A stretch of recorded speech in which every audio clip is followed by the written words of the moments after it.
Coach David Buchanan, Coach Chuck Smith, two legendary high school football coaches. This is the Coach's Office, a behind-the-scenes look at Kentucky high school football.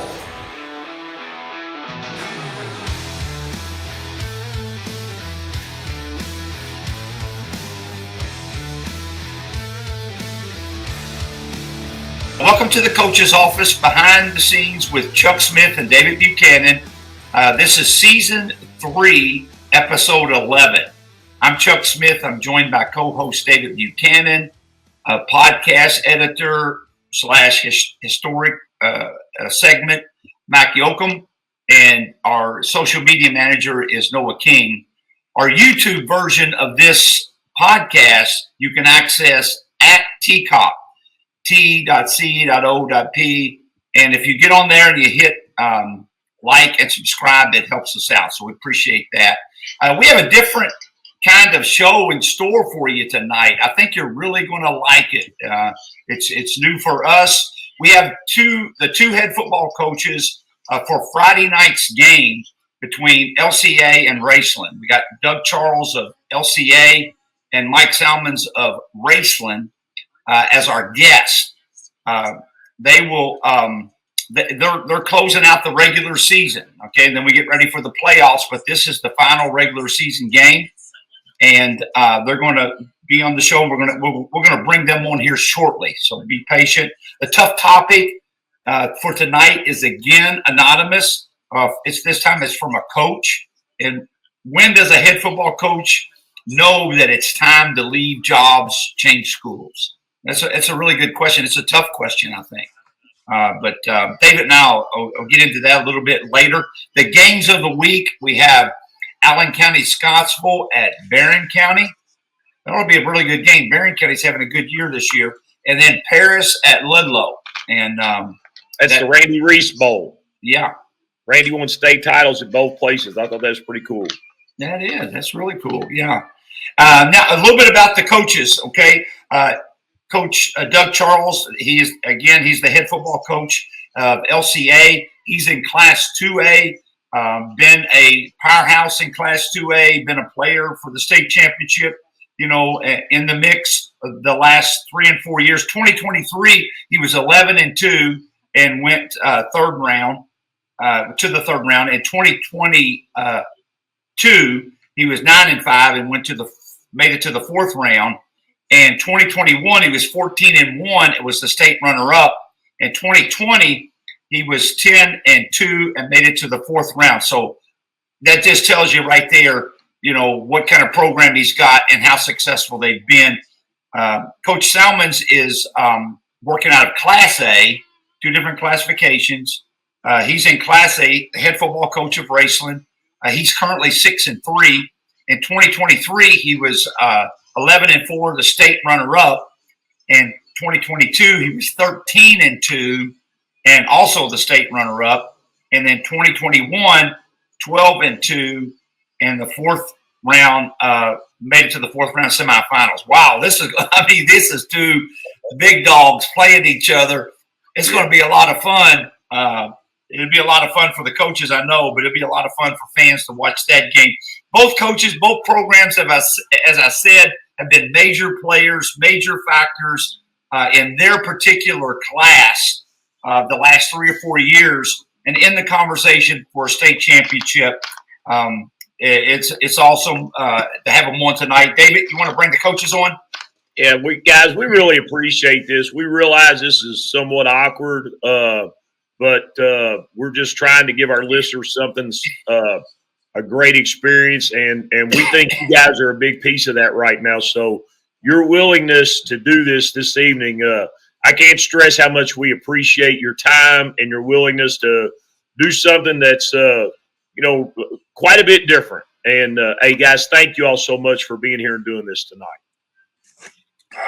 We're glad to do it. It's an honor. It's an honor to be in such good company, and guys are so accomplished, and you don't have to worry about Coach Salmons and I. We're 2 old mountain boys, and we're big fans of each other. I think other than 2 or 3 hours that we go at it this weekend, but I have certainly a lot of respect for everybody on this call and Coach Salmons and the program that he's built and just what he continues to do with consistency. And we were fortunate enough to go up down there last year, and just what he's done from the whole program, the facilities, the class, the way that they treat you when you get there. I mean, it's all a byproduct of his leadership, and it's an honor to tee it up against guys like him. Thank you, Coach. Yeah. Hey, I got you. Sorry, I'm the young pup on here, but obviously super humbled and grateful to be on here with you guys. Obviously, a lot of respect for Coach Charles and just what he's kind of taught me and taught our program along the way. And there's no better way to prepare for the playoffs than what we're going to experience Friday night, and that's really what it's about for us. Yeah, awesome. Hey, I'll get it started. I'll ask a question, and really the question is for both of you. You all can just take turns answering it. This week is week 10, and really the outcome of the game will probably have no implications on your district ranking. I know that RPI stuff, but it probably your district schedule's over with. In other words, do you put everything you have into winning this game? Do you try new things, or are you just trying to cruise through and get to the playoffs? I've even heard people resting some players during week 10. What's your all's approach to week the last week of the season? I guess it's week 11, but the last game of the season, regular season, non-district game. Well, for us, the very reason that we schedule teams at the caliber of Coach Salmons and Raceland is to get ourselves prepared for potentially round 3 in the playoffs. So it's a game where we know we're going to have to game plan and watch film and do all the things and prepare and be detail oriented and frankly, with the way, certainly not to disparage any other programs, but, when you're trying to get a game that's got some juice, it's got some meaning that's going to be contested and going to make you stay up a little later and getting up a little earlier. That if it doesn't happen this week, it's probably not going to happen the next 2 weeks. So we look at it from that perspective that, it is a very meaningful game. To try to get the right the mindset and try to get the kind of mojo and the momentum you want to have going into traveling to Mayfield or down west wherever they choose to send us this year. Yeah, I mean, you guys are right. The district has said, and I don't know about Coach Charles' situation, but our RPI I don't think is going to be effective really. Very minimal this week, successfully or unsuccessfully on the field. But for us, you only get so many chances to get on the field and tee it up. And so we want to make sure that we go out there and put our best foot forward. And, much like Coach Charles, we're looking forward to week 3 and week 4 of the playoffs. And we obviously want to be standing on the last day in Class A football. And there is no better preparation than what we're going to have on Friday night for those environments. And it's on the road for us this year. And Coach Charles was grateful enough to come down here last year. And so we'll be 2 hours from home and in a hostile environment with people who are really passionate about their football teams on the field. And so there is no letting off the accelerator or anything like that. We're going to try to prepare just like, any other game or, biggest game on our schedule and try to make sure that we get that momentum as Coach spoke about as we move forward into November and play elimination football. So, coaches, both of you are anticipating a good run in November. Will you adjust your normal weekly routine this time of year as compared to August and September, or will you continue as is? What are you doing right now?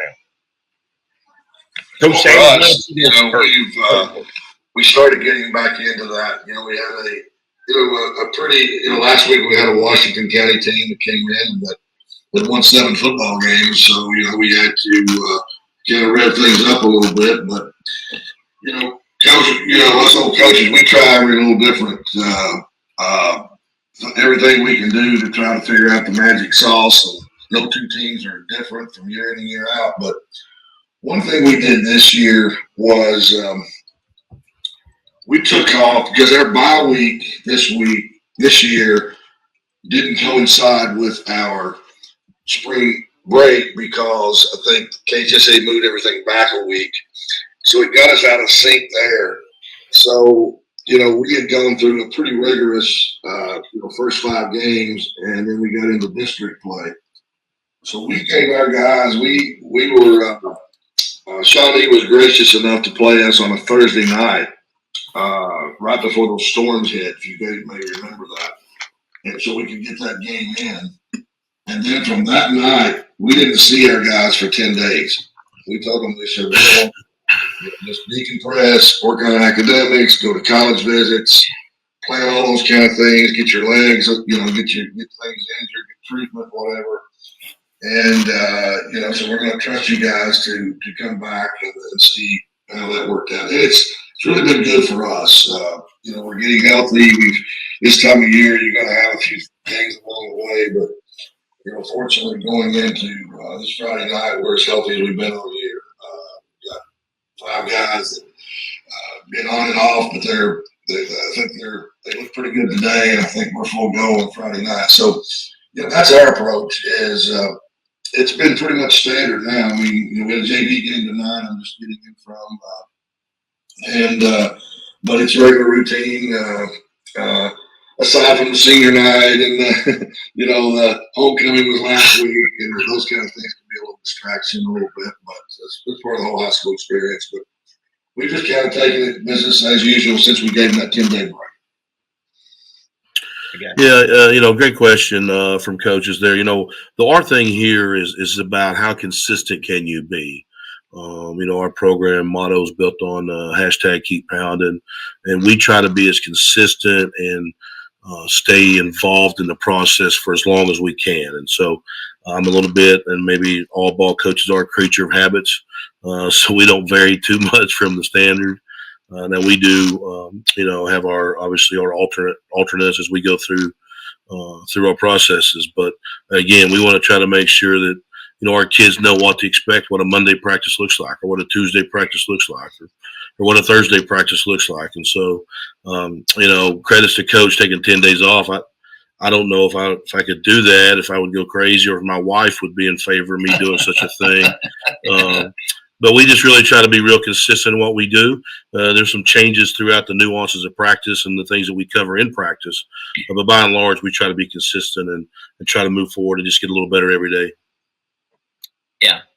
Hey, next question might overlap a little bit with that. You both play a very tough non-district games early in the season, and then generally speaking, your district schedule is not very tough at all. And my question is, how do you motivate players and your team to continue to improve as you work through those less competitive district games so that you're ready for the playoffs? Is there anything that you do? Is there any secrets? I mean, anything you do? Like, I used to try to we go into that game and I say, all right, we're going to get better at this, whatever this was. And that was the focus for the week. There's something. Do y'all do anything? That's that the listeners could learn something from to motivate your players in those less competitive games to make sure you don't lose anything as the playoffs are approaching. Well, for us, we have we recognize that the competition slows down a little bit once we get into district play. And it's a big step from playing the Cows and the Pikeville's and the Boyle counties and Catholics and all those of the world, and then playing teams that are just not quite as together. It's a psychological thing really, and our motto has just been pushing each other, and we do a lot of we film every practice, of course, and our position coaches do a really good job giving consistent feedback. We're always trying to coach. And this is the biggest struggle that we've had. Our good on good, and best on best, every how people look at it. You want to be healthy as you can going into the deal, and we don't have an abundance of, we can withstand a couple of injuries, but the rigors of our schedules give us enough, and then we say, well, how hard do we really want to go good on good, and we're always debating as a staff of where that is. Because, yeah. Do y'all do a lot of good on good? You do like us a little bit. You're the one that's got all the championships and the wisdom. Do you do a lot of good on good during those weeks, or do you? Well, we do. We do good on the best we have after the good. Right, I'm with you. Yeah, I got you. We're playing a lot more 2 ways. Last year was the first year in my tenure that we've been able to have really platoon just about everybody. We had a couple of guys that went both ways, but then and that's all great and good. So you see Kenyatta Harts coming down the line on trailing a puller or something, and your 170-pound Y is getting ready to get blown up.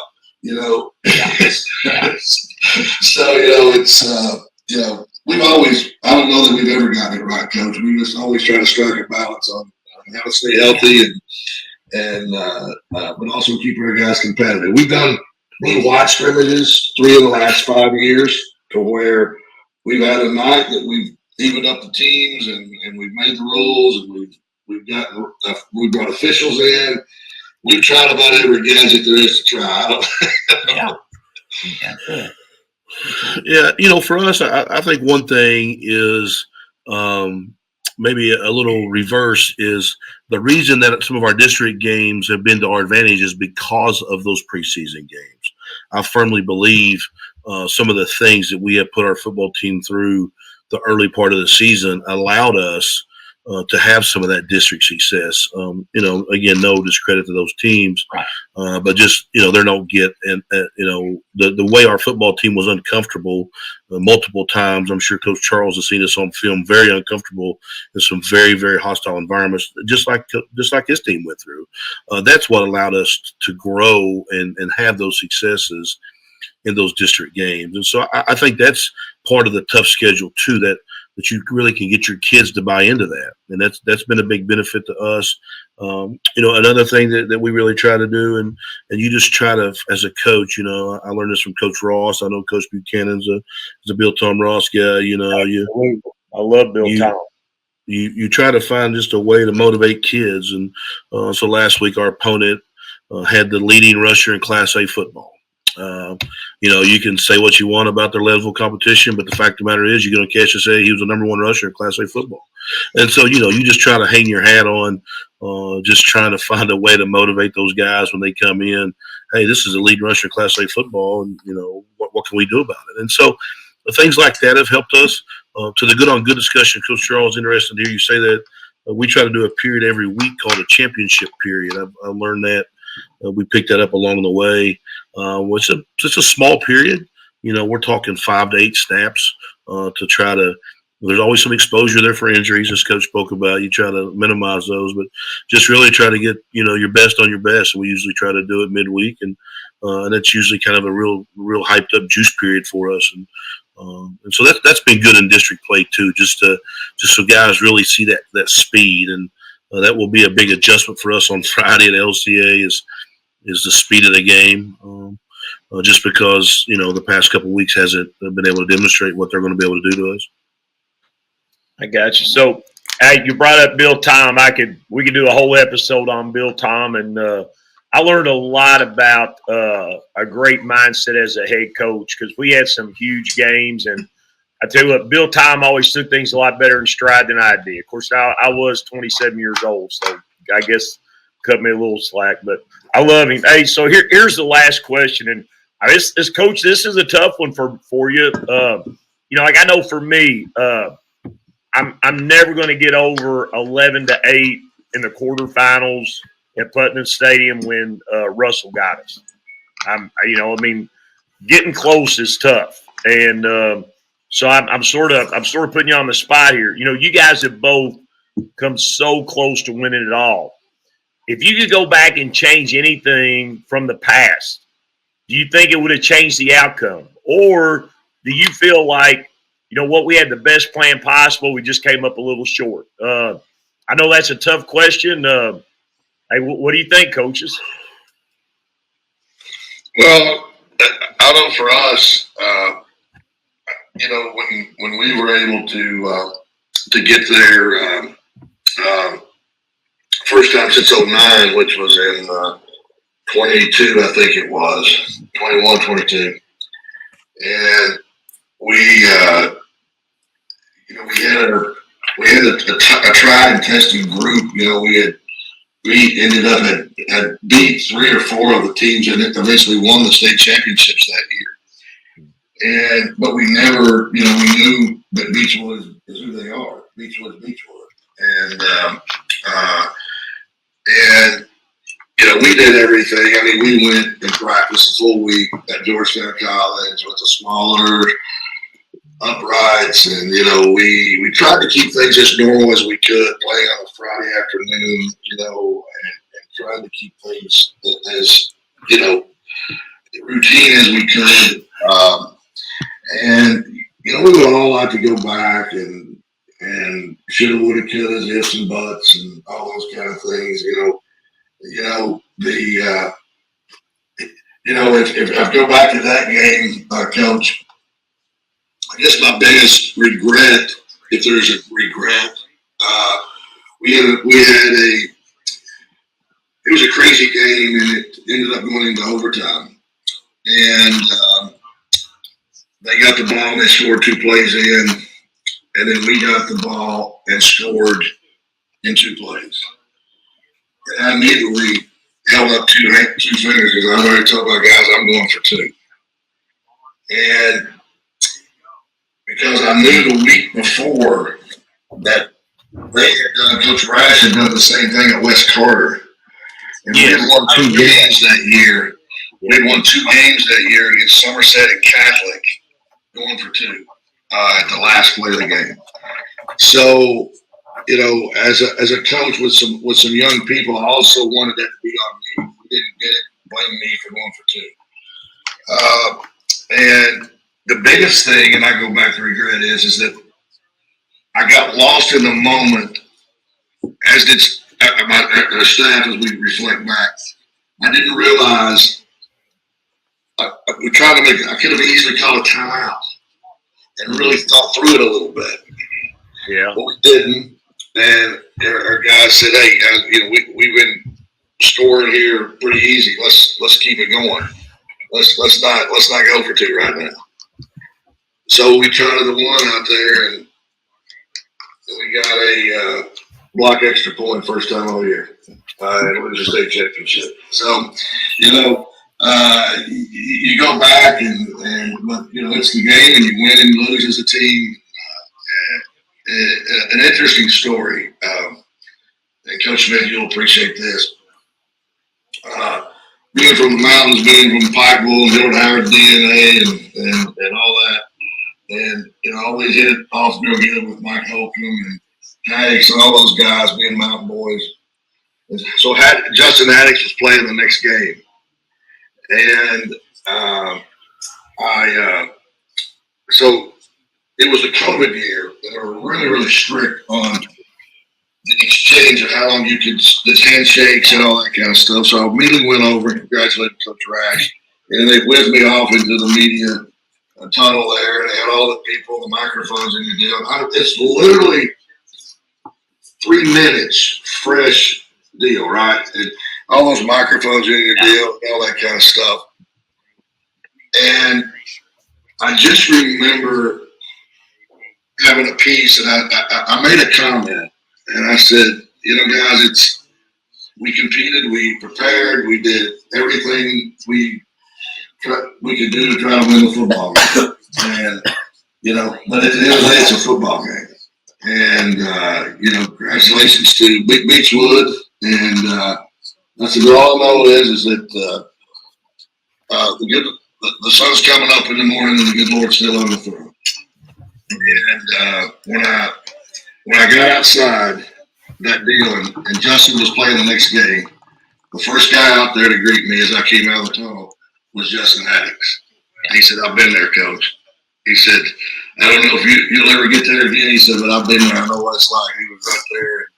And I told my AD as we were walking in to address the team after just a gut punch, And I said, he said, Coach, he said, he's telling me about, just sorry, man, it was such a tough loss. And I said, listen, I'm dealing with what I'm going to say, those 55 kids in there. And what I told him is that we will never allow, if I as a coach allow them and our programs to be defined by the outcome of a football game, whether it be on a big stage or a small stage, then I've done an atrocious job as a head coach. I've done a really disservice to you guys. And we had a great year. We won a lot of football games, and we always see victory in Jesus as a tradition that I started, win or lose. Because at the end of the day, after every game, is your victory really in Jesus, or it's easy to say victory in Jesus when you win on the state championship. It's a little tough when you lose one with a block PAT. But we said we're not going to let the enemy steal our joy. We went and we celebrated. I mean, what are we supposed to do is sit in a room and turn the lights off? I mean, life goes on. And of course, we've lost 2 state championships by 3 points. And I don't know what the good Lord's trying to teach us, but we're still standing and life's still good. So, we're just blessed to be able to compete. I love that story. Yeah, I do it. I think our listeners, they're not going to hear anything like that anywhere else. Coach, that was awesome. Hey, Coach Salmons, what about you? Yeah, I mean, first of all, very, very hard touch there by Coach Charles. Obviously, he's in a situation within a private school where he can do some things. Obviously, Coach Buchanan in a public school, some of those things are frowned upon. But, one thing I'd say about Coach Charles is we have been there a couple of times, 3 times. We have not been that close. We battled for a long time in a couple of different games, but never down to the overtime or certainly down to 1 point. The one thing I would say is, as coaches, adults, as coaches, we always try to reflect and learn. And I think that's what all of us do in this profession. Could you change this play call or that play call? Well, sure you could, right? I mean, hindsight's 20/20. And I think what do we do as soon as we get back home Saturday or Friday night from LCA? The first thing we'll do is go turn on the film and we'll learn from it, right? And so I think there's some reflection there that we've done. But as a whole, I would say, to get your program to that stage takes some growth. And to climb the ladder takes some growth.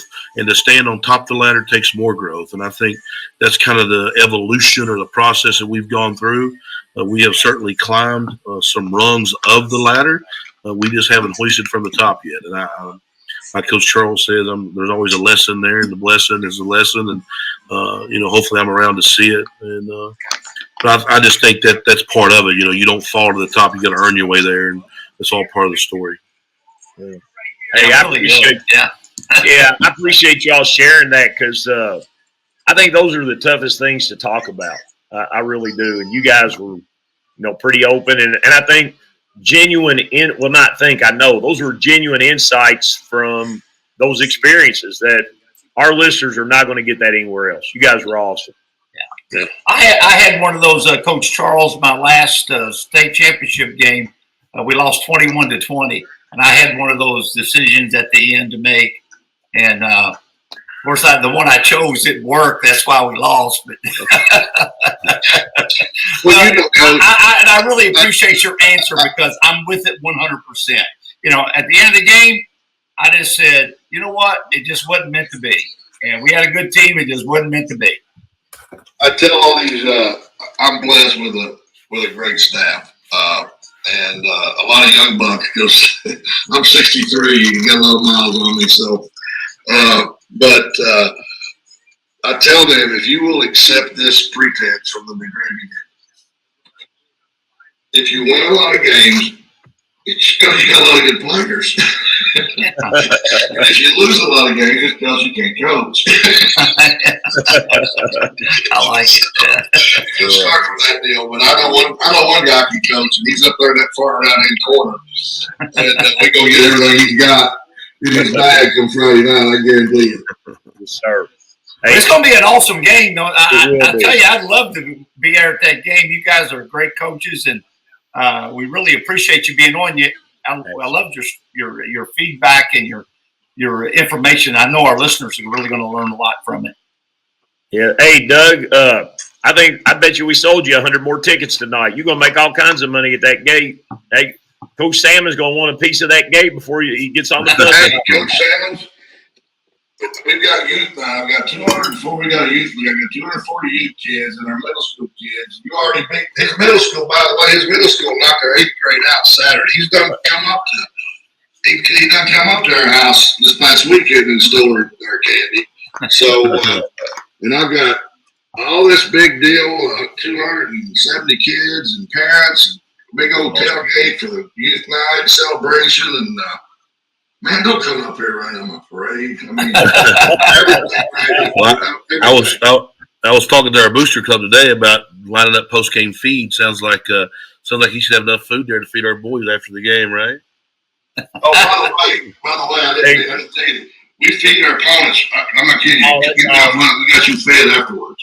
That's awesome. Hey, I tell you what, Bill Tom Ross, when we had those battles in the early 90s, Paris and Raceland, Bill Tom, I'd see him after the game. He'd have a pile of food on that plate. I mean, he knew how to enjoy it. And you know what?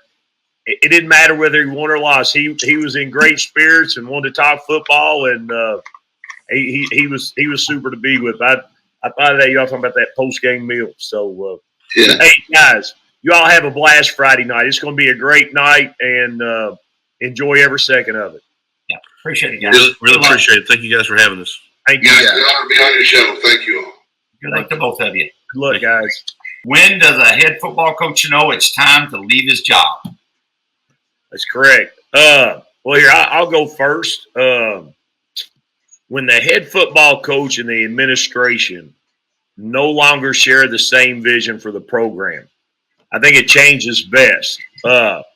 Often, if there's a change in the administration leadership, the head football coach may be the ones that looks to make a change. Not all the time, but a lot of times. Administrators, they're more inclined to support and go along with the things of the coach that they hire as opposed to the one they inherit. Not always, but, your head football coach role is a pretty important one in a school system, especially, rural Kentucky. And I think sometimes when there's a change in that administrative level, or if the visions don't line up anymore, then I think that may be time to go and maybe time to move on. So what do you think about it? Yeah, well, I mean, you're 100% right. I wrote down, when you have conflicts with the administration, when there's disagreements with the decision makers regarding the direction of the program, you got a lot of work to do on the field, a lot of responsibility, and the last thing you need is to have disagreements and conflicts with the decision makers. I mean, you don't have time for that, and when you don't feel like they're supporting you, then, maybe it's time to go. You want an administration that has high expectations, but high expectations, but they're willing to back it up by giving you the help that you want and you need to reach those expectations. If you have high expectations and you just saying, hey, it's your you do the best, this is what you got, do it, but I expect you to win. No. You got to have an administration that, I wanted one with high expectations, but I also wanted one that was going to give me the things that I needed to be able to accomplish what I wanted to accomplish on the field. I don't need somebody saying, hey, I want you to win, but, I don't have much to give you. You figure it out. No, that's not what you want. when you as a coach, become, apathetic or uninspired about the upcoming season, maybe you've lost your passion a little. You're not having any fun. You're kind of going through the motions. Maybe that's another, reason, or that you should maybe, or another sign that maybe you should move on, do something different, find another passion. Right. When a coach feels like they've reached a plateau and they in their current job, maybe they feel like they've done all that they can do, is another reason why you maybe need to move on for a new challenge to get those juices flowing again, that sort of thing. I think that, something Brandon's quoted you on before from when we had him on, and I thought it was a really good quote. Used, and you clean it up if I'm wrong, but something to the effect of, when it starts to feel like work, it might be time for a change. And I thought that was a very wise thing to say. And again, Brandon has said that to me, and talked back to the time we had Brandon on here, and I thought that was really good because in this role, it's really sort of a calling. It's not a job. You're sort of, I don't know, you don't really have to. Now, I'm not going to lie to you on this. There's things in the off season I have to make myself do that I may not feel like doing. Okay, in the off season, but in season, I don't think you have to make yourself do it. I think you just want to do it. It's just in season you just run out of time doing it all. That's all. Yeah, I always felt like, and I've said this, I loved my career. I loved my profession. I never felt like, honestly and truly, never felt like I went to work every day. I got up and went to school and went to football practice, but I never considered it work. And I always just, it was just something I would look forward to doing every day. I really did. Yeah. You can believe that or not, but I loved it. I was ate up with it. I like the teaching part. I like the school teaching part, and I loved having an influence on kids outside of football and impact on their lives. I loved that part of it, and of course, I loved the football part. I never felt like I had a job. I felt like I just had something to do every day. They paid me to do it. What I like to do. That reminds me. You bring that up. Stephanie and I got to go to Nashville to see Jeff Lynn's ELO. Jeff Lynn, I think he's 76. And, man, after he'd play every song, he would just step back and he would just smile real big. It was like a combination of, man, I can't believe I still get to do this, and I can't believe these people are nice to me. And I hate saying it, but it's like I sort of feel like that when I walk into Anderson County High School. I'm like, man, I still get to do this. They're still letting me do this. They still let me walk in, and I still get to coach, and I still get to see kids. And, I think I agree. I think that's a cool part of our we call it our job, but as we've said, it really, it doesn't feel like that. It really doesn't. So, well, hey. What about the games of the week, David? What are you thinking? Allen County, Scottsville, and Barren County. Hey, that is going to be a good one. I think so.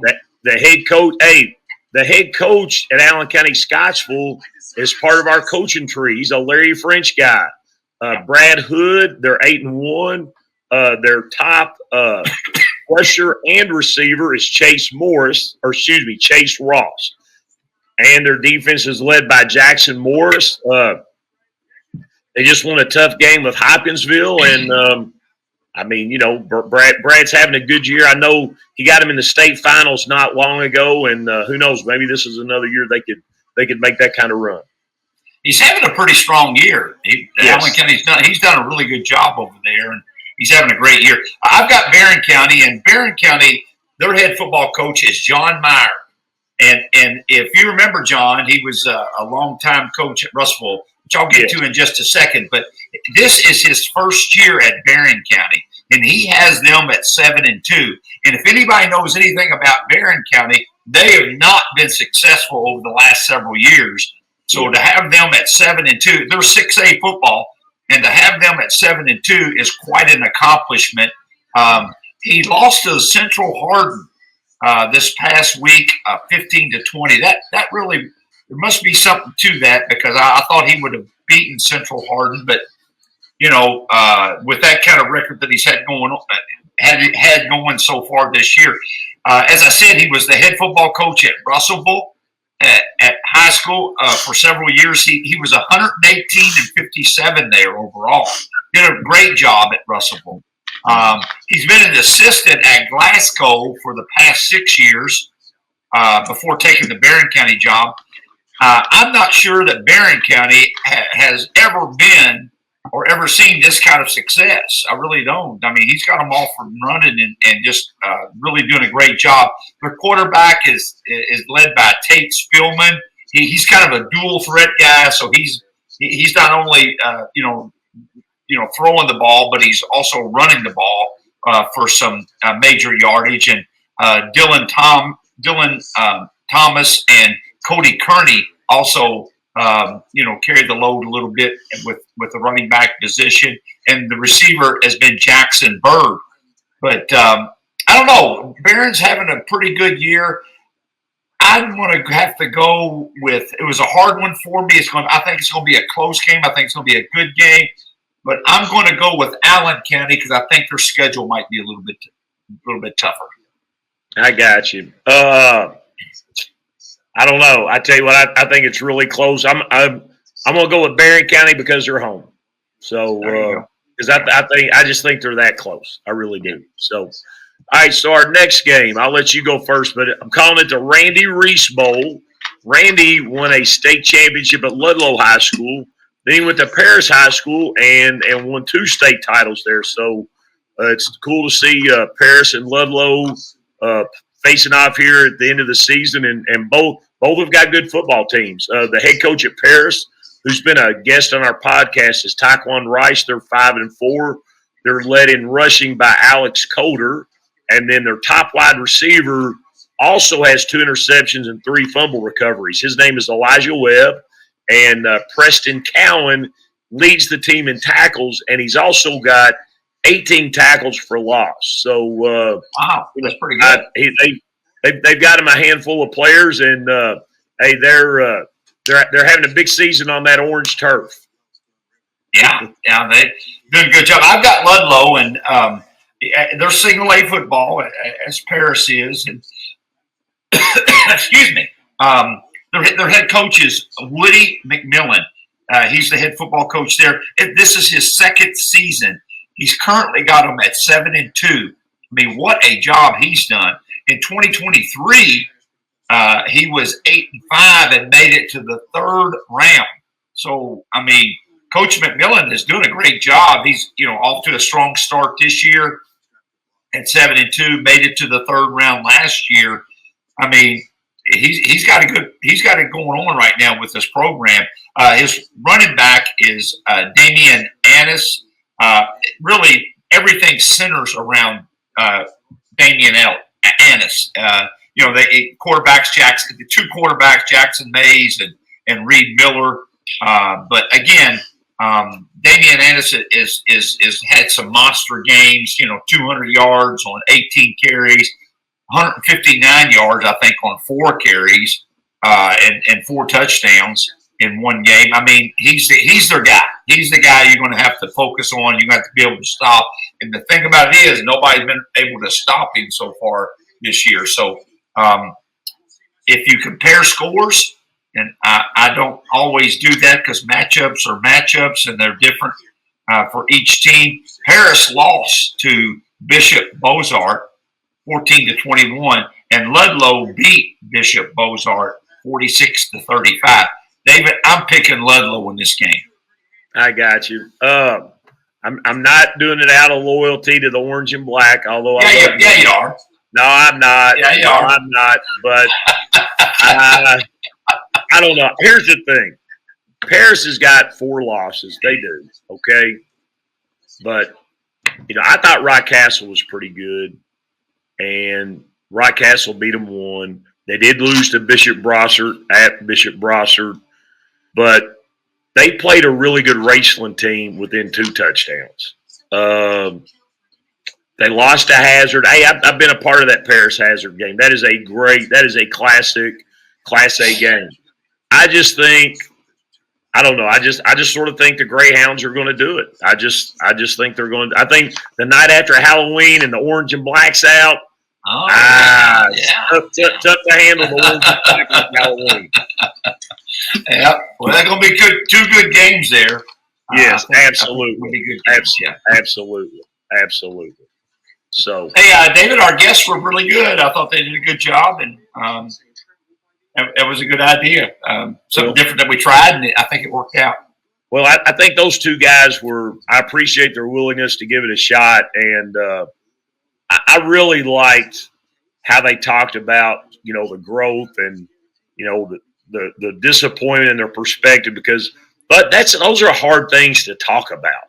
Yeah. I mean, those are hard, but they talked about them, and I don't think our listeners are going to get.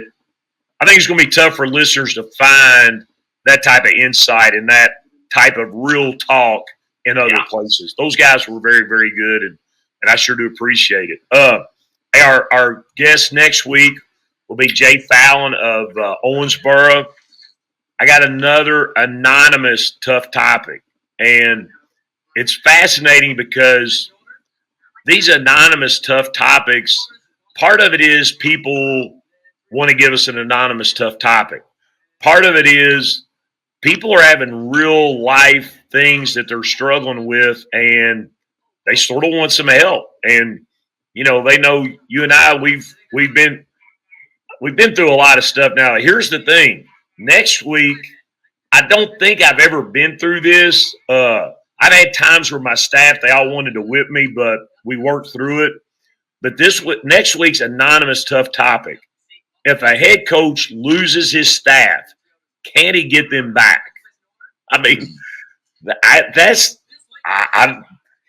don't know. I mean, it's like I don't think I've ever been a part of that. So I'm sitting here. I don't know. I'm glad I got a week to think about it because I'm going to need it. Yeah, I'm going to need a week to think about it too. That's another good question. And I understand why they're all anonymous too. It makes sense.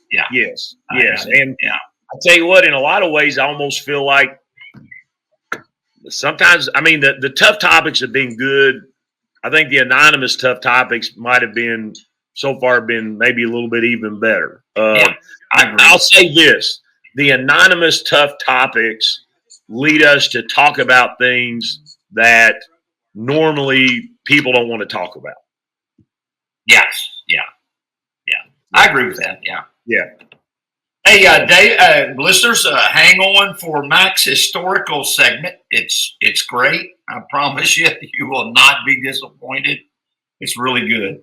And appreciate you guys. Y'all tune in next week. Sports, and in particular high school sports, are woven into the fabric of Americana. High school sports are part of the DNA of communities across the country, and that is certainly true in Kentucky. Fans know the stories of the big names, but there are many names and many stories that have been lost to history. This series highlights those forgotten heroes. Welcome to Forgotten Heroes. I'm your host, Mac Yoakum.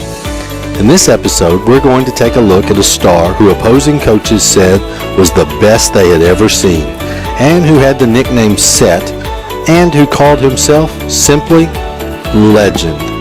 He was Franklin Delano Branham. Set was born in 1928 in Prestonsburg, Kentucky. When he was 6, his father passed away, leaving just Set and his mother. After his father's passing, Set and his mom left eastern Kentucky for Detroit so Mrs. Branham could go to work in a bomber factory.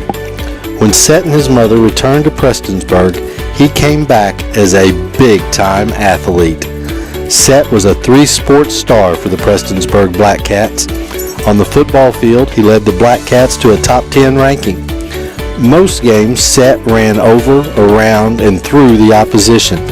In the 1947 Flood Bowl versus Pineville, while dropping back to pass, he decided to drop kick a field goal instead. And of course, he nailed the drop kick from 29 yards out. He was named to the All-State football team in 1947 and was named to the All-Southern team. On the baseball diamond, he led Prestonsburg to an undefeated season and the state baseball title. He was again named to the All-State team. On the hardwood, Set averaged 23 points per game with a high game of 39. And, you guessed it, he was named to the All-State basketball team. There were questions surrounding his eligibility, and Set didn't play basketball as a senior, but was still named to the Kentucky All-Star team for the series with Indiana. At one point, Branham said he was going to go to Georgia to play football. Prestonsburg coach John Eibner left for Miami University in Florida to be an assistant, and Set followed him to play for the Hurricanes. As a freshman, he dominated the Miami spring game, and the next year when Eibner left Miami for Florida, Branham wanted to go with him, but it was found out that he had signed a letter of intent with the University of Kentucky, and the only way Bear Bryant would release him was if he didn't go to Florida or any other SEC school. The Bear and Louisville coach Frank Camp recommended Set to Utah coach Jack Curtis. Coach Curtis was a Kentucky native and knew all about Set Branham. He called and offered Set a scholarship on the phone, and Set told Coach Curtis he would come, but he didn't even have enough money for a pencil. In later years, Set said Utah took excellent care of him, including making sure he had a cap and gown for graduation day. At Utah, he was named to the All-Skyline Conference team twice, and he led the Utes to 3 Skyline Conference titles. When he graduated, he was Utah's 3rd all-time leading scorer. Set was known for his sure hands. He only fumbled once in high school and twice in college. He also lettered in basketball at Utah, being one of the few athletes to letter in football and basketball for the Utes. After college, Set played professionally for the Rough Riders in the Canadian Football League, and he lost his spot in the CFL to future Supreme Court Justice Byron Whizzer White. Oh, and why the name Set? He was unnamed for 3 years, and the legend is his mother told him to set so many times over those 3 years that the name stuck, even after he was officially named for the new president, Franklin Delano Roosevelt. Franklin Delano Set Branham, or as he called himself, Legend, passed away in 2014 in St. George, Utah from pancreatic cancer.